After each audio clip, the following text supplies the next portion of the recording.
जो लगातार भेदभाव हुआ है, अन्याय हुआ है, उत्पीड़न हुआ है, पूरे उत्तर प्रदेश में कई घटनाएं हैं जहां पर विशेषकर प्रजापति समाज के लोगों के ऊपर अन्याय हुआ है, पीडीएस समाज के ऊपर अन्याय हुआ है।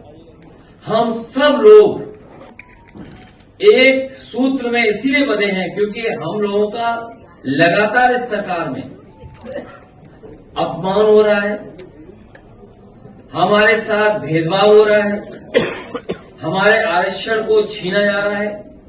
कल ही आपने सबने वो तस्वीर देखी।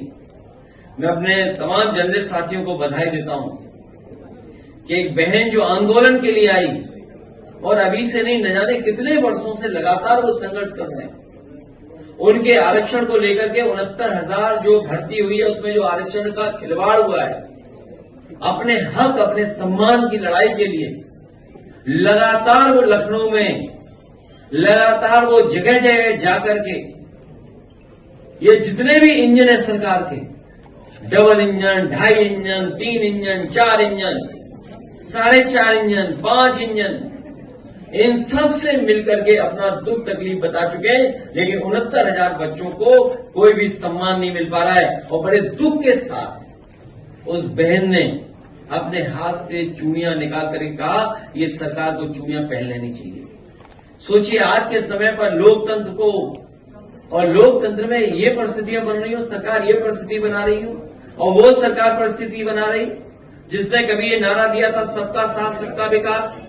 अच्छे दिन आएंगे, अच्छे दिन लाने वालों ने भ्रष्टाचार करा, न केवल भ्रष्टाचार पैसे का किया, आर्थिक रूप से भ्रष्टाचार किया, बल्कि हमारा हक और सम्मान जो हमें मिला था, बाबा साहब भीमराव अम्बेडकर जी ने जो हमें हक और सम्मान आरक्षण दिया, उसको भी लगातार ये छीनने का काम कर रहे हैं। इसलिए हम सब एकजुट होकर के, हम लोग एक दूसरे का साथ दे करके, एक दूसरे के दुख तकलीफ में खड़े होकर के इस भारतीय जनता पार्टी का सफाया करने का काम करेंगे।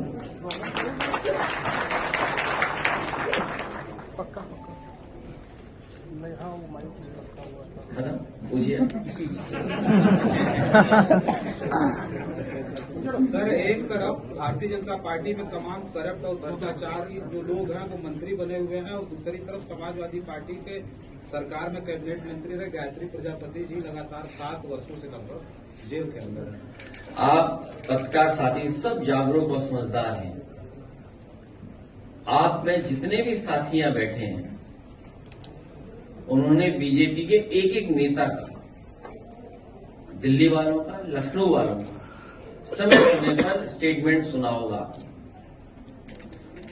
भ्रष्टाचार को लेकर के, और खासकर समाजवादी सरकार में जो मंत्री थे उनको लेकर के।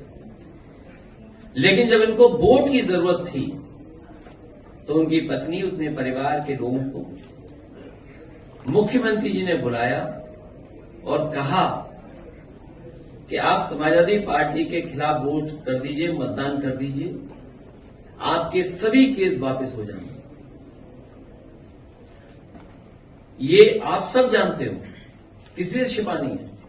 उन्होंने मतदान भी किया हमारे खिलाफ, हमें कोई नाराजगी नहीं है उस परिवार से, उनसे कोई नाराजगी नहीं है, क्योंकि इस सरकार में सबसे ज्यादा दुखी अगर कोई है तो पीड़ित समाज के लोग ही हैं। कभी कभी सम्मान के लिए, कभी कभी इस बात के लिए भी कि शायद सरकार सच बोल रही है, उनका भरोसा कर करके, लेकिन आज भी प्रजापति जेल से बाहर नहीं हो पाए। और वो पत्रकार, वो तमाम लोग सब जानते हैं, बांदा रहा हो, हमीरपुर रहा हो, कितने ऊंचे टीले लगे हुए थे बालू, कभी कुछ दिन पहले पहाड़ों से ऊंचे टीले लगाए गए थे, नदियों को खोद खोद करके। वो वीडियोज हैं, वो तस्वीरें हैं, वो किसी से छिपी नहीं है।